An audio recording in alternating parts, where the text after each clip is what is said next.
Thanks for taking the time to listen to our latest content here on the Blood Red channel. Guy here with just a quick message. Do you want the very latest Liverpool FC news directly into your inbox? Well, then sign up to our daily LFC newsletter, which will bring you the breaking news and big events from around Anfield. To subscribe, just go to bit.ly/LFC newsletter. That's bit.ly/LFC newsletter, or click the link in the description of this podcast and pop in your email address. It really is that simple. That link once more, bit.ly/LFC newsletter. Well, thanks for your time, and on with the podcast. This is the Blood Red podcast from the Liverpool Echo. Well, the wait over Liverpool returning to action as they got Project Restart underway at Goodison Park, but perhaps fair to say it was somewhat of an anticlimax, a goalless draw at Goodison Park. I'm Guy Clarke. This is the Blood Red podcast as we get set to look back on the 0-0 draw with the Toffees. We'll talk about the atmosphere inside the ground. No fans, of course, for the first time ever between the meeting of the two Merseyside clubs. We'll talk about what could be a growing injury list for Jurgen Klopp and whether that's too much of a concern. Plus, we'll get the calculators out and go through all the mathematics as Liverpool look to secure that first Premier League title. Before, of course, we look to Wednesday's game as Crystal Palace come to Anfield. Alongside me to talk about all of that and plenty more besides our Liverpool correspondent Paul Gorst, Kay and Matt Addison. Gentlemen, how are we all keeping? Not bad. Good to have it all back yesterday, wasn't it? Even if it wasn't the greatest of games, I think one for the history books, even if it wasn't anything special in between, the first whistle and the last. Yeah, absolutely. It's just nice to have the rhythm of football back, isn't it? With press conferences and matches and Jose Mourinho rants, and it's like we've never been away, really, isn't it? Yeah, great to see it back, of course, definitely. And like Dan says, it's a bit like getting back into the routine, isn't it? It sort of felt a bit strange at kickoff yesterday, but yeah, back into it now. Waited 3.5 months then, and I suppose if we fast forward in another 3.5 months, Gorsty, you'd probably still be at Goodison Park without any goals going in, wouldn't you? Probably, yeah. Probably sitting for most of that time waiting for even a half chance to fashion itself as well. It was a really poor game, but one that you can understand after 3 months off for both teams without any run start at it. Liverpool only had obviously the one friendly against Blackburn, and even that wasn't a particularly taxing workout. There was a lot of players who played that day at Anfield who probably won't feature much for the rest of the season as well. So that was always understandable. Even more understandable when you think of the amount of draws that have been at Goodison Park in the last few years. I think we've just been saying off air, haven't we? Was it 6 in the last 7?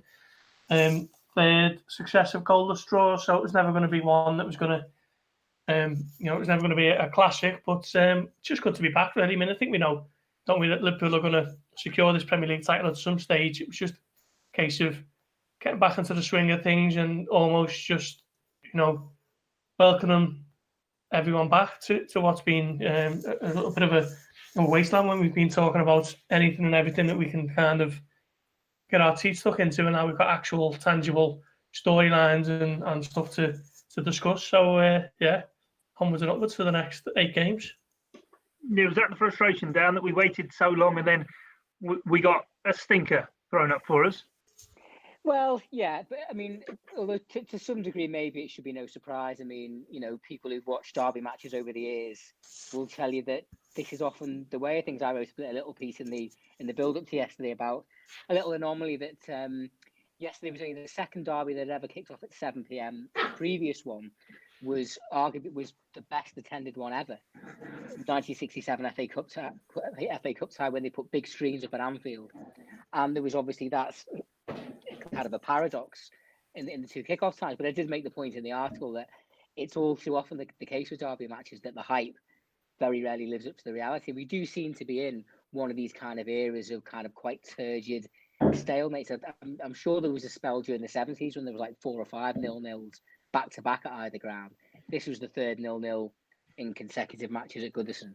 But, as Gorsty said, it was always going to be awkward for both teams, not just being the first game back. Obviously, a match like that when there's so much riding on it emotionally and psychologically, and for the bragging rights in the city, and obviously Liverpool looking to clinch the title, Everton desperate not to give us a helping hand to do that. So, under the circumstances, I think both sides will be better for it. Obviously, from our point of view, we're more concerned about Liverpool. And I think it's worth pointing out as well. This wasn't the 11 that's by and large rinsed the league all season. This is the third match Liverpool have dropped points in, but obviously because of injuries and various states of fitness, there were a few kind of unfamiliar faces and slightly square pegs and round holes. So. Yeah, it wasn't. We were all hoping to see a rip-roaring victory with goals flying left, right, and centre. It didn't happen, but it's another point closer. And for us to be in a position tonight when we're able to tune into Manchester City against Burnley, with Liverpool still having 8 matches to play, and knowing that we're in a position where one slip from City could put us one game from the title, that's extraordinary, and that bears repeating, and is worth remembering. When for so many years we've watched the likes of Manchester United and Chelsea and Arsenal and others in that kind of position, usually later on in the season, enviously. This is us now. So mildly frustrating, but we're not far away now. No, I suppose that's the thing, Matt. As much as it was a poor game, no one can get away from that. It's only the third match in the Premier League this season in which Liverpool haven't taken all 3 points. It's mind-boggling, really, when you think about it. Like Dan says, 8 games to go in order to get 5 points.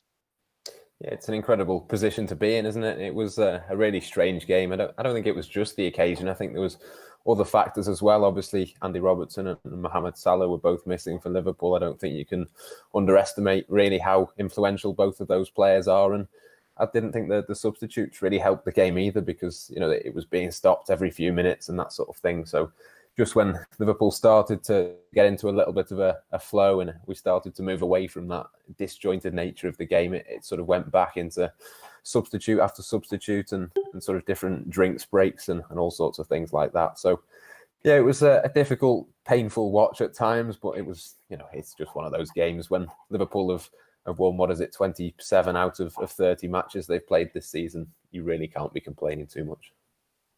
Paul, you were one of the lucky few inside Goodison Park.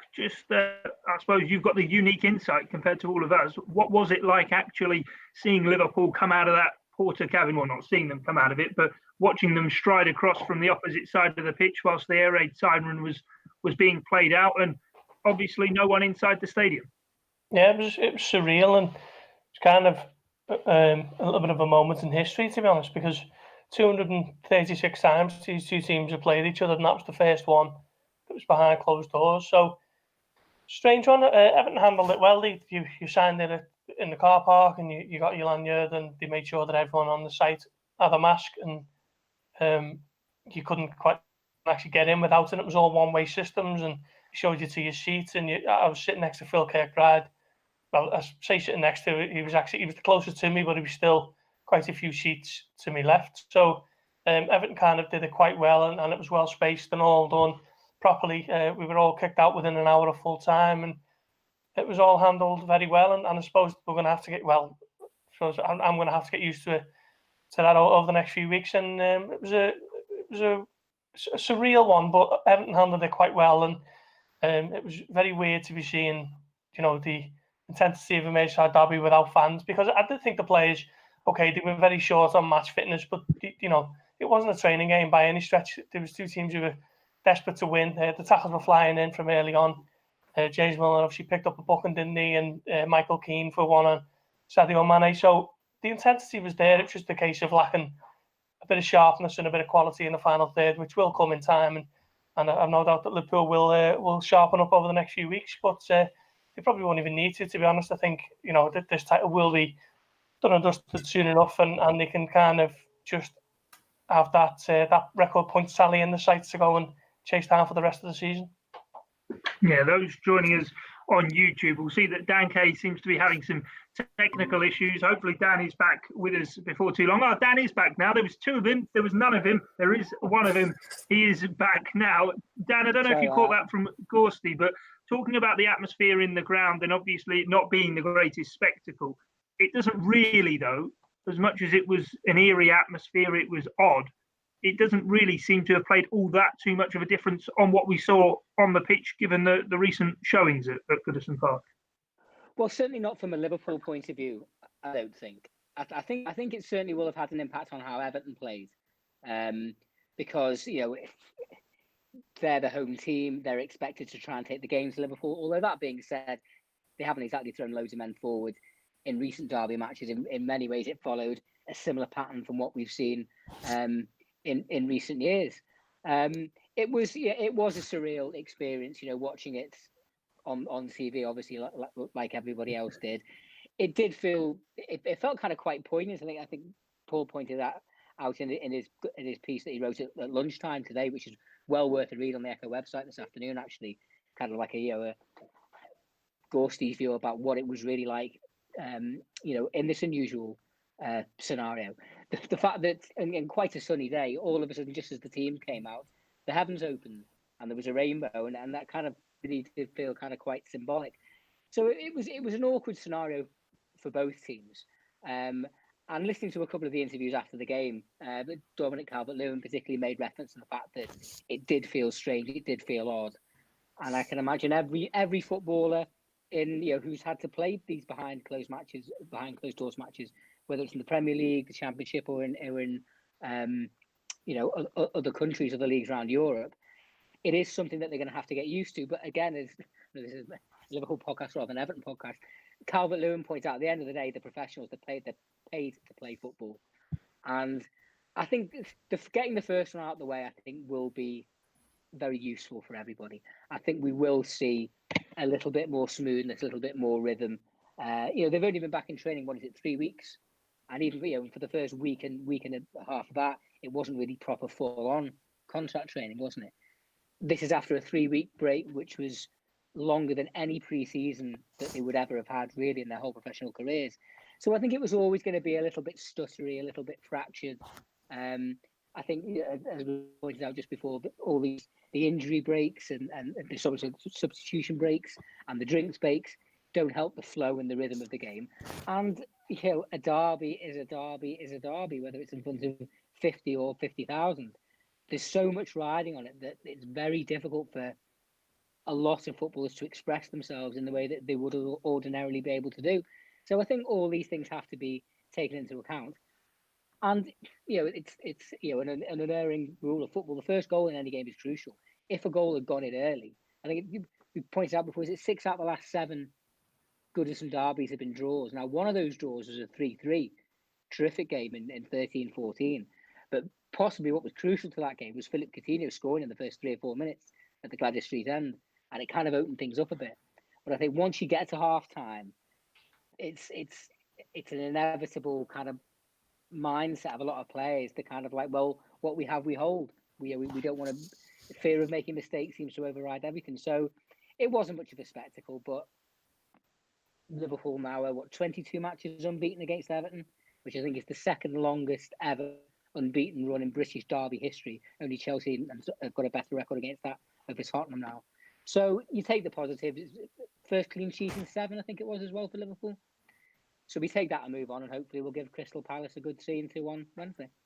Yeah, hope that is the case. Matt, I suppose one thing that was really clearly evident, even from the off, was this season how many times we've seen those direct passes from Andy Robertson to Trent Alexander-Arnold and likewise, and Jordan Henderson with that trademark ball that gets popped inside and he clips it over the top of a back line. That direct passing, I know Liverpool by no means a long ball team, but that direct passing that gets right to the heart of an opposition, especially with such a narrow midfield that Everton were playing, really did show that how much they missed Andy Robertson, didn't they? Yeah, 100%. I think when you play a team where, as Everton were, they sort of sat in and defended. I think they only had 30% possession across the entire game. It's sort of up to the team who has the majority of the ball to get to the byline and then, pull something back or work something and be a little bit creative to get in behind. And Liverpool didn't really do that too often. I think, obviously, Andy Robertson is exceptionally good at that. But I don't think, Trent was at his best either. And I think probably partially because of Mohamed Salah not being there in front of him, the sort of dynamic between them just wasn't quite there. And, I think Takumi Minamino did a pretty good job in the first half. I was fairly impressed with what he did, but the fact remains that he's not Mohamed Salah.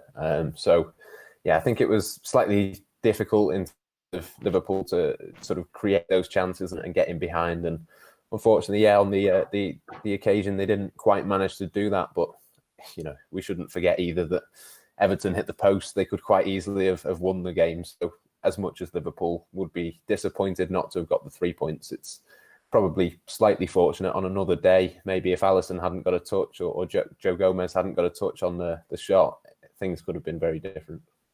Yeah, a case of respecting the point and moving on. During the course of the game, Paul, they did put the graphic on Sky Sports for Liverpool's away goal scorers. Roberto Firmino, of course, all 8 of his goals this season in the Premier League have come away from Anfield. I was surprised to see that Mohamed Salah's only scored 2 goals away from Anfield. Yet I suppose it harks back to what we spoke about last week, that whilst everyone judges Salah by goals, Liverpool certainly missed him yesterday, even if it wasn't for that goal contribution he hasn't shown home so far this season in the league. Yeah, I didn't realise that myself, actually. That's an interesting stat when you think he's Liverpool's leading scorer. Certainly seems to thrive at Anfield then, doesn't he, judging by them numbers. But there's no doubt Liverpool missed Mohamed Salah yesterday. I think any team in the world would miss Mohamed Salah on any given day. And it's a little bit frustrating, I think, because it's kind of through design sometimes, and sometimes it's just bad luck. But Jurgen Klopp never seems to get the chance to name his full team against Everton. There's always some way that Everton seem to get away with it, almost, if you like. I think they're really faced with the opportunity of playing Mohamed Salah, Roberto Firmino, and Sadio Mane as a front three. I think they played in the same team together once, and that was when Klopp was trying a little bit of a different formation when he had Xherdan Shaqiri on the right. So as a front three, they've never started a Merseyside derby together, and I think it's a little bit of a source of frustration for fans who feel that they've never truly been unleashed upon Everton, and they seem to get away with it now and again. Dominic Solanke started one derby, for example. It seems ridiculous when you look back at it, but no doubt about it, Liverpool missed Salah yesterday, and he should be back for Wednesday. But the way Jurgen Klopp's got a little bit of a history of playing down injuries and knocks and so on, I wouldn't be too shocked if he didn't feature. But going off what he said over the last couple of days, hopefully he will be back, as will Robertson, and both players will give Liverpool, a couple of extra dimensions in terms of attacking from wide areas. Is there, Dan, a need to get worried for Liverpool regarding these injuries? Robertson not playing, Salah not coming off the bench, and then Milner and Matip both going off during the course of the game. We know how quickly the games are coming around. It won't take a bad knock for a player to actually miss maybe 2 or 3 games. Yeah, but I mean, I wouldn't say it's cause to get worried. Injuries are part and parcel of football. There was a bit of a narrative doing the rounds earlier in the season that, Liverpool had everything going for them and all the other teams had these terrible injuries because City had lost the port and whatever. And, it's patently not true. Liverpool have been without some significant players for significant parts of the season, and they've still managed to produce these incredible results that have put them on the brink of the title. Reading one report earlier this morning, actually, it was an interesting point that the 2 biggest misses for Liverpool yesterday arguably were Salah and Robertson, and they're the two most left-footed players. Now, obviously, Salah plays on the right, but still, I do think that kind of Liverpool did lose a certain sense of balance because of that. Because of the very unusual nature of this period of football that we're going to see until the end of the season, and obviously the new rules allowing 5 substitutes, we will see some unusual team selections. But thinking back to the reverse league derby in December, when I remember getting to Anfield an hour and a half before kickoff, and the team news dropping, and people going, "What kind of a team has he picked here?" And 4-1 up at half time, battered them 5-2. So I don't think we can read too much into yesterday's result. Obviously, you don't want to see players like you don't see anyone going off injured. And Matip and Milner are important players for Liverpool, and you wouldn't want them to be missing for any particular length of time. But I think we have to accept, even at the best of times, football injuries are part and parcel of a season. But particularly in these unusual circumstances when players are playing an intense period of games after really a 3-week half-arsed kind of pre-season, there are going to be probably more. And it won't just be Liverpool who are affected, by the way. It'll happen to other teams as well. And this will be an opportunity for other lesser members of the squad. And so hopefully particularly if Touchwood we get this league done and dusted in the next couple of games, it'll be an opportunity hopefully for some of the young players like Curtis Jones, Neco Williams, who we've all taken such delight and enjoyment of seeing their progression this season. It would be really nice to hopefully see them getting the chance to, put their stamp on the final few games of, what has been and will be remembered as one of Liverpool's most momentous seasons ever. Yeah, well, we've waited so long to be able to talk about football, but Jamal Thompson got in touch with us on the YouTube chat, and he asked 3 times, so it's only worth us actually addressing the situation, Matt. And I suppose with what could be an injury list that might be mounting up, might not be, as Gorsty's referred to, Jurgen Klopp keeping his cards very close to his chest. Jamal says, we need transfers. So does it sort of show how fortunate Liverpool have been to get through 30 games without really having too much of an injury list? The likes of Mane, of course, Alisson, have missed games here and there through the course of the season, but there hasn't been anything concentrated on one area of the team throughout the course of the whole season. No, to be honest, no, I don't really agree with that. I think you've sort of teed me up to say exactly that because you knew that that's what I was going to say. But no, I think, look, Liverpool, as Dan said, have had as many injuries as any other team. I think that's a bit of a myth to suggest anything otherwise. And Jurgen Klopp famously doesn't want a big, huge squad. He wants to work with a small number of players. Liverpool have got so many young, talented players coming through. I think we're going to see a lot more of Curtis Jones and Neco Williams next season, at the very least, if not 1 or 2 others as well. So, look, the answer is not transfers. Liverpool are so far ahead of the rest of the country. Look, you can't say that Liverpool's squad needs updating or improving or whatever. Look, I'm sure it'd be nice if someone came in and improved the squad further because, you always get better. But yeah, the suggestion that Liverpool desperately need to sign people is just not true. Gorsty, what's your take on that? Agree with sort of what Matt says? As he said, there is a number of young players like Williams and Elliott were on the bench, of course, yesterday as well. Klopp's got faith in them, hasn't he? Yeah, 100%. I mean, I don't know how you can see a team who've just gone 23 points clear at the top of the Premier League and think that they need to make drastic overhauls. We need transfers. It's just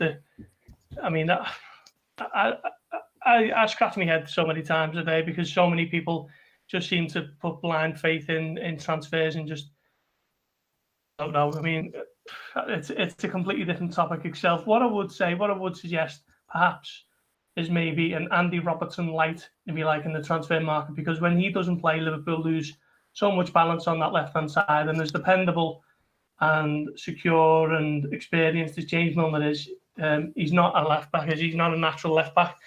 Joe Gomez is another one that is such an excellent central defender, but if he's asked to play at left-back, he doesn't do anything near the same as Robertson going forward. So maybe a left-back with similar traits to Robertson. He's obviously not going to be as good as him because he's one of the best in Europe. Maybe someone along that lines could be targeted in the summer to provide some competition and some backup. Other than that, maybe another frontman, depending on what happens with Xherdan Shaqiri or Harry Wilson. But, transfers aren't needed in this Liverpool team. They're not a squad that needs a complete overhaul. So just to blindly say we need transfers for me is not right. I think that one's answered emphatically. Let's get on and move away from transfers. That one seems to hit a bit of a nerve with the panel today. So let's move on and discuss other issues. Liverpool need 5 points, Dan. I suppose now more than ever, all eyes are going to be on Manchester City. They're in action later on at home to Burnley. But I suppose that draw at Goodison, if it's opened up one thing, it's the possibility of Liverpool winning the title without actually playing. Well, yeah. That, if I was a betting man, you'd have to say that now looks probably the most likely outcome. You have to fancy City to beat Burnley at home tonight. And if that was the case, then if Liverpool were to win against Crystal Palace on Wednesday, which obviously at Anfield, again, we would expect to happen, that would mean that City have to win at Chelsea on Thursday night, I think I'm right in saying, to keep their very, very slim, or to keep their very slim hopes of a title race alive. Chelsea have obviously had their own ambitions to play for, top 4. They had a good win at Aston Villa yesterday, scored 2 goals in a minute to turn it around, having been a goal behind. That looks like the most likely outcome. And if it's not, if City were to go and win at Chelsea, then the next match, of course, is Manchester City against Liverpool, which I think is the Thursday after, isn't it? So it's all bubbling up quite nicely. I mean, never say never with Burnley. Football is funny. We've all been watching it long enough to see and know that these strange things can happen. Burnley have had a really good season after, I think, they had a pretty of an awful start, didn't they? But I'm sure I read something yesterday or today that they're Sean Dyche anyway is kind of beating the drum, saying they'd like to give themselves an outside chance of Europe. Catching at straws. The home advantage obviously seems to have kind of very much been dissipated with no supporters being in the ground. However, Man City are a much better team than Burnley. And they did, even before the break, they did seem to be kind of coming towards a little bit of form, a little bit of momentum. Obviously, far too late to do anything in the title race. But they've got treble ambitions. They've already won the League Cup. They're in the Champions League last 16 and the FA Cup quarters, is it? That's up to now. So they won't want to be losing any game, and they will want to kind of string it out as long as they can. They'll want to try and beat Liverpool at the Etihad to take whatever shine off it they think they can for us. But the bottom line is, I've waited 30 years to see Liverpool win the league. So whether we win it in Anfield, at the Etihad, or without playing at all, when the moment comes, I will be delighted. Because and also very grateful for the fact that, thank God, this season has gone the way it has. Liverpool have led from start to finish, have played like champions from the start, and have given us some absolutely searing memories. I think I've seen in The Guardian today, I think it was headlined something like Liverpool's season in danger of finishing in a damp squib or something like that. And I'm sure plenty of people will try and put that kind of label on it. Good luck to them. They're welcome to it. For the likes of us who have suffered and been through all the ups and downs and the slings and arrows of outrageous fortune over these 30 years, it will matter not one jot to us. Once it's done, and we'll be singing from the rooftops. Yeah, certainly. Thinking just if transfers had actually gone through when they were confirmed in this summer, with Man City to head to Stamford Bridge, we could have seen Timo Werner winning the Premier League for Liverpool. Oh, no.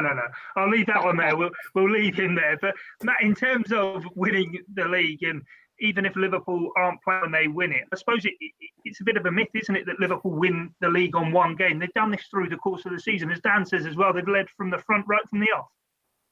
Yeah, I mean, it wouldn't be a case of Manchester City winning the league for Liverpool or City losing it for Liverpool or whatever you want to call it. Liverpool have very much obviously won the league for themselves this season with how brilliant they've been. I think, look, it wouldn't take the shine off what Liverpool have achieved. And when you look back at it, it would still be an incredible achievement. But I think, as much as you can't really pick and choose when and where you win a league title, I think it's obviously going to be a special moment when and wherever it happens. I'd prefer it to be at Anfield. I'd still prefer Liverpool to be playing and to have that victory that confirms it, just for the sort of moments, not least because obviously the players are not going to be able to be with each other to watch the game or anything like that. I mean, we saw when Leicester won the title, they were all round at Jamie Vardy's house, I think, having a big party and doing all that sort of stuff. So obviously the situation we're in at the moment, Liverpool's players wouldn't be able to do that. So I think it would be a slight shame. It's sort of a bit weird to say that if Liverpool win the league, it would be a slight shame in that regard. But yeah, in an ideal world, of course, Liverpool could maybe do it on Wednesday night, depending on what happens tonight. But yeah, wherever it happens, I'm sure there'll be huge celebrations and absolutely rightly and deservedly so. Gorsty, as Dan said before, even if it is a damp squib towards the end of the season and Liverpool somehow only end up picking 6 points up from their last 9 games and getting over the line with what would be just, let me do the maths, 87 points to win the league title. Yeah. Whilst it would maybe detract away from the Liverpool we would have seen complete the season had obviously the pandemic and everything not happened, for Liverpool fans that doesn't really matter, does it? They've got a squad now that looks set and built to continue this for at least a couple more years. Yeah, 100%. I completely agree with what Dan says about people can try and detract as much as they want from this impending triumph, and they can say, "Oh, it's not a real title win because you had a 3-month break, or you were allowed to use 5 subs, or whatever ridiculous notion they try and use to cheapen this victory. Liverpool have been streets ahead of every single team in the Premier League. The fact that they've got a 23-point advantage at the top of the Premier League with 8 games to go just shows you how dominant they've been. They've only dropped 7 points all season. There's only 3 games that they haven't won. From start to finish, they've been far and away the best team in the country. So, they will be champions. And I know people's kind of concentration span these days only seems to last about 15 minutes. And people will think because Liverpool haven't gone and won every game 5-0 for the last 9 games of the season, that it's somehow not as good as it should be is ludicrous, really, because Liverpool have absolutely run away with it, haven't they? So, look, wherever and whenever it happens, Liverpool fans will celebrate it as much as they can and as best as they can in the certain circumstances. And good luck to them because they've been waiting long enough. Well, we best then look to Wednesday's game. Crystal Palace coming to Anfield. Dan, you don't need me to remind you that, in April 2017, they were the last side in the Premier League to leave Anfield with all 3 points. Yeah, it seems like a lifetime ago now, doesn't it? Christian Benteke, of all people, scored the winner. Sam Allardyce was Palace manager, I think, at the time, wasn't he? Yeah. And Liverpool were it was Klopp's first full season. And, it was a really important period, that, because we got to like March, April, and I remember Liverpool's final 4 away games all looked quite testing, and they all kind of knew that we'd probably have to win all 4. And they did, and qualified for the Champions League. And obviously that really set in motion everything that we've seen then. And just to flip back just to 1 second about what Gorst was saying there about this kind of tidal narrative of how some people will inevitably try to rain on Liverpool's parade. What's happened this season really is a continuation of what's happened last season and the season before. The run to Kiev, the heartbreaking way that all panned out, the way they picked themselves up, dusted themselves down, won the European Cup, but a 97 points league season together still wasn't enough to win it. And then actually went and then did this incredible league season again. So it's a body of work encompassing 3 years.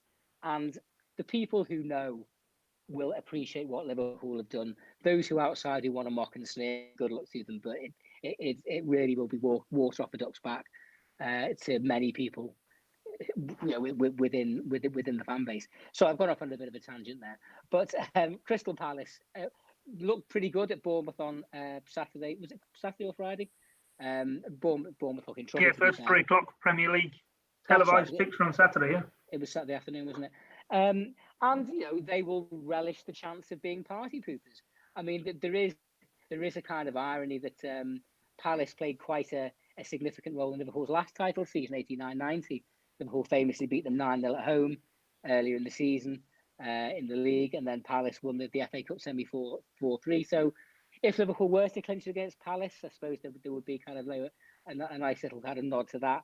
Obviously, that's kind of out of our hands now. That is dependent on what happens with City and Burnley tonight. But it's the first game back at Anfield in 3 months after lockdown and the pandemic and everything else.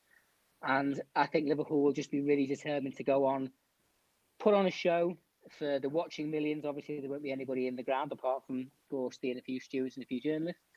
But I fully expect, particularly after the kind of the slight frustration of not being able to complete a derby double against Everton yesterday, I think they'll be even more focused and even determined to get 3 points against Palace, and that's I fully expect them to do that. Yeah, that game against Palace, Palace Bournemouth was a late game, wasn't it? The first Premier League game televised on the BBC. But Matt, looking to the game with Palace then, and Dan saying that the squad might have a bit of added hunger to show what they're all about. One player who certainly was showing what he was all about at Goodison Park yesterday, and I'm sure will look to continue that form, was Naby Keita. He looked a player reborn.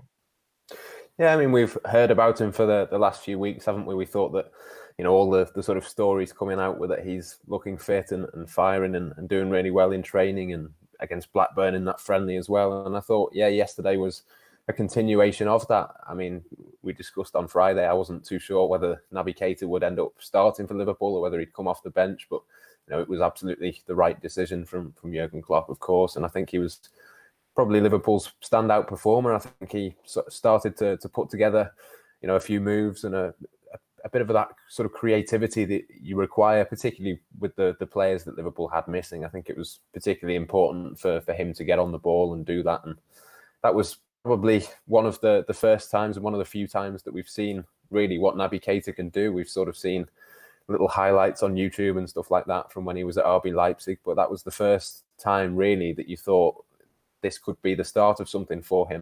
I suppose it's about time, but he's a player who's got huge quality, and I've said all along that we know how good his ability is. We know how good he can be, because Liverpool wouldn't have paid that sort of money if they didn't, understand that completely. So it's always just been a case of him being able to stay fit and injury free. And look, fingers crossed that the last 3 months have been a break at the right time for someone like him to get himself back fit, to get himself strong, and hopefully he can stay fit, because yesterday I think was a glimpse of, if he can stay fit, what he can do for Liverpool.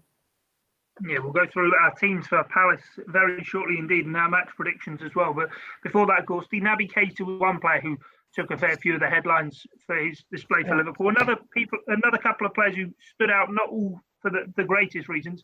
One was Takumi Minamino, who Jurgen Klopp gave a lot of praise to, and that was his first Premier League start. What a place to be giving it away at Goodison Park. And the other, though, Dejan Lovren, who, albeit being a World Cup runner-up with Croatia, continues to seem to divide opinion, and he didn't have the greatest of games, did he, at Goodison? No, you mentioned Takumi Minamino there, and one of our dedicated listeners was urging, calling for transfers earlier on. Well, they've got one there, haven't they? Takumi Minamino, the most recent transfer, starting the Premier League derby, and obviously more is evidently needed. With Lovren, when he played against Watford at the end of February, I said to Ian Doyle at the time after the game, I think that might be the last we see of Lovren, and he said, no, I don't think so. I'm not sure. And obviously events since then have completely spiraled, and it's all changed. But I thought on that day, that might have been his final appearance, because he was completely off the pace, and he wasn't alone that day. I mean, that was with Liverpool's one of the worst ever performances under Jurgen Klopp at Vicarage Road. But I just thought maybe the sun was about to set on his Liverpool career that day, and he wouldn't have played yesterday, would he? Had it not been for Joel Matip's injury or James Milner's injury. And he looked shaky. I did the play ratings yesterday, and I think he only gave him a 4. Certainly, he was Liverpool's lowest rated player. He got caught getting rinsed by Richarlison a couple of times, and actually could have lost the game for Liverpool had Richarlison had a little bit more guile and kept his head in, when that big chance arrived. So I think Jurgen Klopp will only look to move Dejan Lovren on this summer if the player himself wants to leave. I think he'll be 31 next month. It's up to him how much he wants to play regularly for the next couple of years of his career, or the last couple of years. But certainly, I think Liverpool now are at a stage where they've moved on from the likes of Dejan Lovren, and I think perhaps someone else should be coming in for him if he does move on. Yeah, well, let's then get into our teams for Crystal Palace. Then only a 3-day turnaround between the game at Goodison and Liverpool's return to Anfield. Are we all taking Alisson Becker between the sticks? No one's going to throw a curveball in here, are they? No. So we all go with Alisson then in goal. Back four, Gorsty, come back to you. And who do you think the back four are going to be? Well, I think Gomez will come into centre half. I don't think, if Matip is unable to make it, I think Gomez will get the nod ahead of Lovren. But that depends on Andy Robertson's fitness, doesn't it? Because it looks like James Milner had the ice pack underneath the back of his leg while he was sitting in the Goodison Park stand yesterday. I don't think it might come too soon for him. So if Robertson does play, then Gomez and obviously Robertson at left back. It'd be a big call if Gomez were to come in at centre half and say, for example, Yasser Larouci played at left back and Dejan Lovren was on the bench. That would be a huge statement, wouldn't it? Yeah, he would be. I wouldn't expect that to happen, to be honest. I think if Andy Robertson's fit, he'll play, and Jurgen Klopp will probably just put Lovren in if not, and he has to play Joe Gomez at left back. So, yeah, I wouldn't be expecting to see Yasser Larouci. That would be, as you say, a massive, massive shock. Yeah, and Dan, we all sort of seem to be in agreement then that it will probably be Trent, Van Dijk, Gomez and Robertson. You concur with that? Yeah, I mean, obviously that's all very much dependent on Andy Robertson's fitness, and we hope he is fit to play on Wednesday. If Lovren did need to, and I agree with the general thrust of what Paul's saying. I think the Croatians' time at Liverpool is coming to an end. But I do think he's been a decent servant to the club, and if we did need to rely on him in the last few games, it's never easy coming on into a game, particularly away from home, in the circumstances when he did. And I think Lovren is one of those kind of players that needs a bit of time to pick up the pace of the game, and particularly if you're coming on as a sub, that's not ideal. Listen, I'm not going to make excuses for him. I'm not sure there's been too many players in recent eras that have kind of had such a difference between their best and their worst than Lovren. And maybe that's one of the things that kind of makes me warm to him. There's something very human about him, do you know what I mean? And that kind of, he can look absolutely hopeless at times, but he is also part of some very, very big moments for Liverpool. And I think Jurgen Klopp and some key members of that squad would vouch for him. He's played his part in Liverpool's success, and that shouldn't be forgotten. But yeah, it's all being well, it will be Robertson will play, and Gomez will slot in alongside Van Dijk with Trent on the right. Matt, come to you then first for your midfield three. Yeah, it's a tricky one, I think. There's obviously loads of options that Liverpool have, but I would be obviously sticking with Naby Keita. I didn't select him on Friday, and that was obviously a mistake given how well he played. So definitely he will play. I thought Fabinho did quite well yesterday. Obviously wasn't in the greatest of form before that break, but the break seems to have done him well. So yeah, I'd be going probably Keita, Fabinho and Jordan Henderson. Gorsty, what are you thinking? Yeah, I think it'd be harsh to drop Keita after Sunday. I thought he was probably Liverpool's player on the day. So why would you kind of say, well, you're not in the team for this one? I think Gini Wijnaldum is the kind of trusted lieutenant in there, isn't he? But what kind of reward are you getting if you're playing well and then you're getting dropped the next day? So Keita for me, Henderson and Fabinho, yeah. So it's as you heard in midfield. Now, I'm going for a more attacking lineup. So Henderson holding in the midfield with, I think Wijnaldum could come in, and Keita as well. Is there the need for both Fabinho and Henderson at home to Crystal Palace? Well, you've taken the words out of my mouth there, Guy. I was going to say that I thought Fabinho looked okay at times yesterday, a little bit rusty at first, and he's not quite been the same since that ankle injury he picked up against Napoli in November. If you remember, he was actually left out of Liverpool's final match before the break, which obviously was the crucial second leg against Atletico Madrid, which in last season's running that would have been unthinkable. And the fact that Jurgen Klopp saw fit not to play him in a game of that magnitude, I think says that he has been in a trough of form. Absolutely not writing him off, and I think he will come again, but it may well be next season before we see the absolute best of him. So with Liverpool being at home against a team like Palace, who will probably come and sit reasonably deep, but they've probably they've got the likes of Zaha and Van Aanholt and some players with pace, and they're not in any relegation trouble or anything, so they've got really nothing to lose. So they might come and have a bit of a go. But no, I'm with Guy on this one. I think, particularly having not won at the weekend, I think Klopp may go a little bit bolder. And so Gini in for me. Yeah, I'll stay with you then, Dan, and I'll let you reel off your front three before we go around to the others. Well, obviously, it's as with the defence, dependent on fitness. But if Mohamed Salah is fit, and having not been involved yesterday but been on the bench, you would think he's possibly not far away.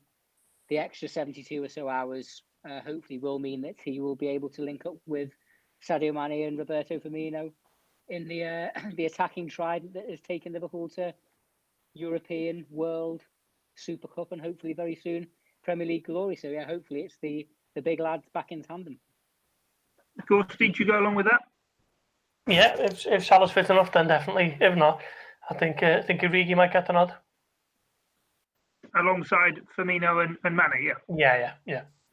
And Matt, who's your forward three? Because as Gorsty said there, Origi, I was thinking Salah, Origi and Mane give Firmino a bit of a rest and play more of a focal number 9 through the middle. Although even when he came on at Goodison Park, he didn't come on through the middle initially, did he?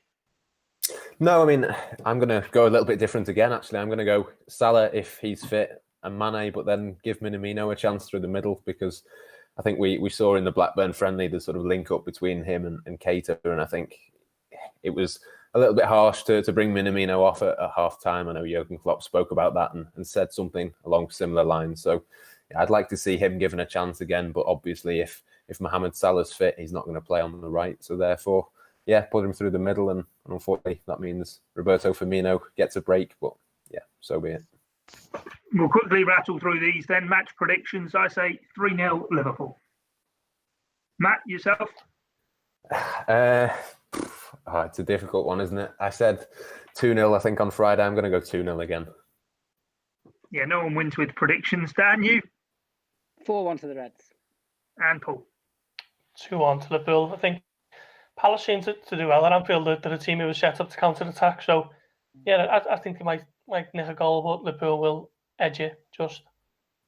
Well, hopefully there's an early goal, so that wait for Liverpool's first goal back from the restart doesn't go on for all too long. Well, that's it from us here on the Blood Red podcast. There will be plenty of content, of course, to come through the course of the week, both either side of the visit of Crystal Palace to Anfield. Wherever you get your audio on demand, if you can give us a rating and review, and here on the YouTube channel, if you could like, share and comment away, that is always more than appreciated. But from myself, Guy Clarke, Matt Addison, Dan Kay and Paul Gorst, thanks for your time and your company. It's bye for now.